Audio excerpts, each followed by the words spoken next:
Esse é o Ancapso e nós vamos falar agora sobre um tema que é um pesadelo para muita gente, né? A possível partilha de bens adquiridos antes da união estável. O STJ decidiu que sim, é possível a partilha de bens adquiridos antes da união estável, porém requer a prova de que houve esforço conjunto para aquisição desses bens.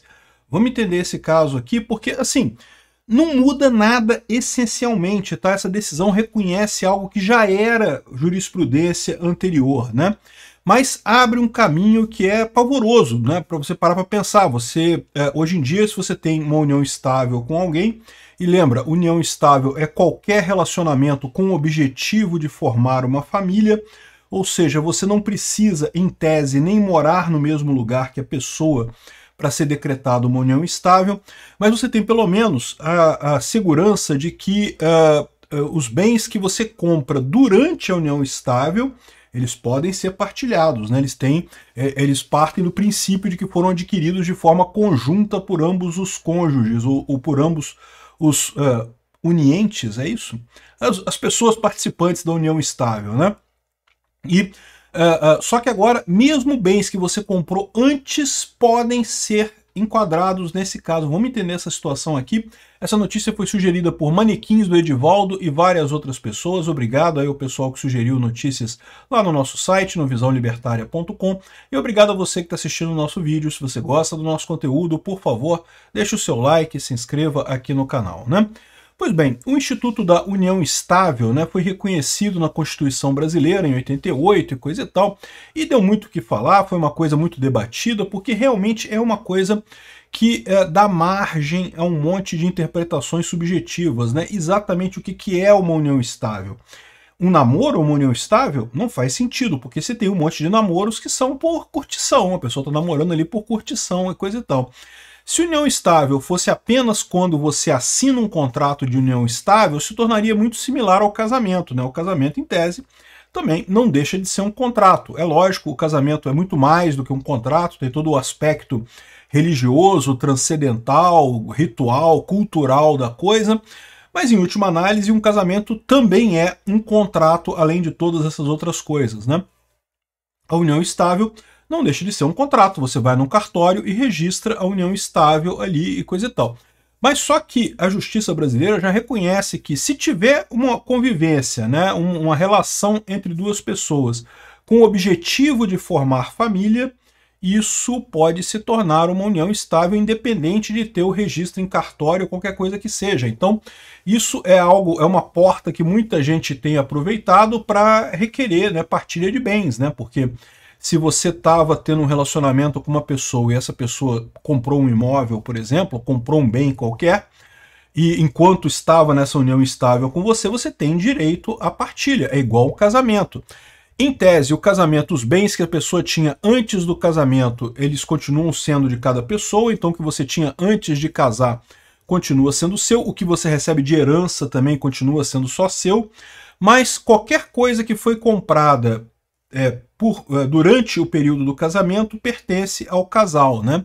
É o padrão de casamento mais comum hoje em dia, que é a separação parcial de bens, né?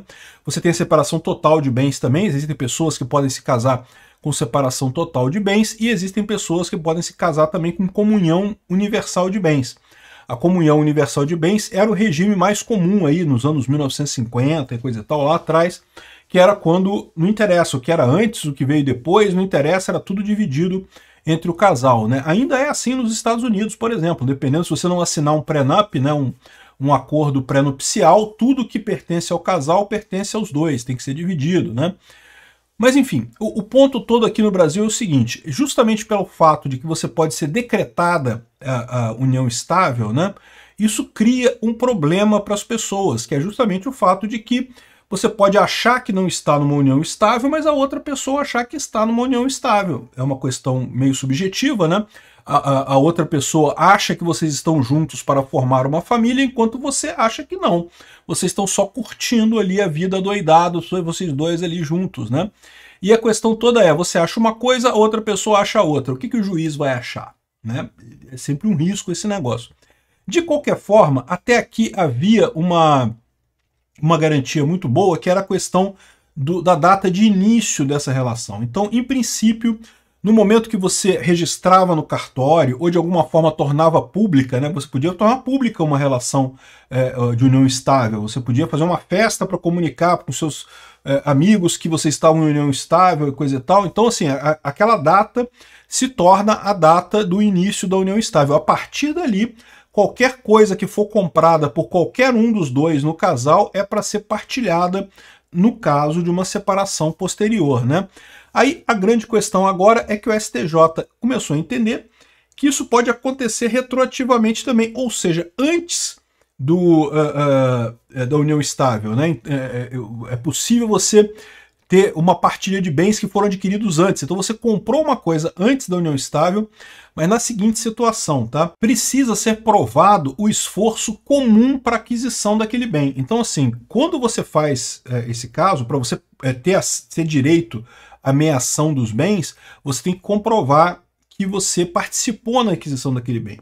Não precisa ser 50-50 não, você pode ter participado com menos, mas você ajudou, você fez de alguma forma, você ajudou a comprar aquele bem que era da outra pessoa, né? Então o caso aqui é o seguinte, era um casal que já estava em relacionamento desde 78, mas oficializou a sua união estável em 2012. Então eles desde 78, eles já tinham um namoro, casamento, união estável, ou seja, já viviam juntos. É muito comum no Brasil isso, não sei se vocês sabem, mas muita gente no Brasil vive junto, e não casa, não tem casamento, nada, vive junto. Em 2012, eles decidiram fazer a união estável, então foram no cartório e fizeram a certidão de união estável. Tudo que foi comprado a partir de 2012, ok, não tem dúvida, é partilhado, tem que ser dividido. Só que parece que teve duas propriedades que foram adquiridas nos anos de 1985 e 86. Portanto, antes da entrada em vigor da lei da união estável, que é de 1996, que estabeleceu essa presunção absoluta de que o patrimônio adquirido durante a união estável é resultado do esforço conjunto dos conviventes. A mulher, então, apresentou ao STJ um recurso alegando que a escritura pública de união estável celebrada em 2012 seria prova suficiente para a partilha de todos os bens adquiridos durante o período que estiveram juntos, porque afinal eles fizeram a certidão de união estável em 2012, mas já estariam juntos desde 78, né? E aí, ao contrário do que dá a entender aqui a manchete, o STJ não deu ganho de causa para a mulher. Por quê? Porque entendeu que, nesse caso aqui, ela precisaria provar que ela contribuiu para a compra do bem, de alguma forma, mandando um dinheiro, com um recibo de alguma coisa, uma transferência bancária, e a mulher não tinha nada, né? O mais provável é que vocês sabem como é que é. Quem comprou a coisa foi mesmo o homem, né? E de novo, eles estavam juntos desde 78. Entendo que isso é dúbio, porque a legislação na época, em 78, não tinha ainda união estável, né? Mas no momento que ela assinou a união estável a partir de 2012, entende-se que ela aceitou essa data como sendo a data válida. A partir dali, todos os bens conjuntos foram divididos. Ela queria dividir o que o cara comprou antes também.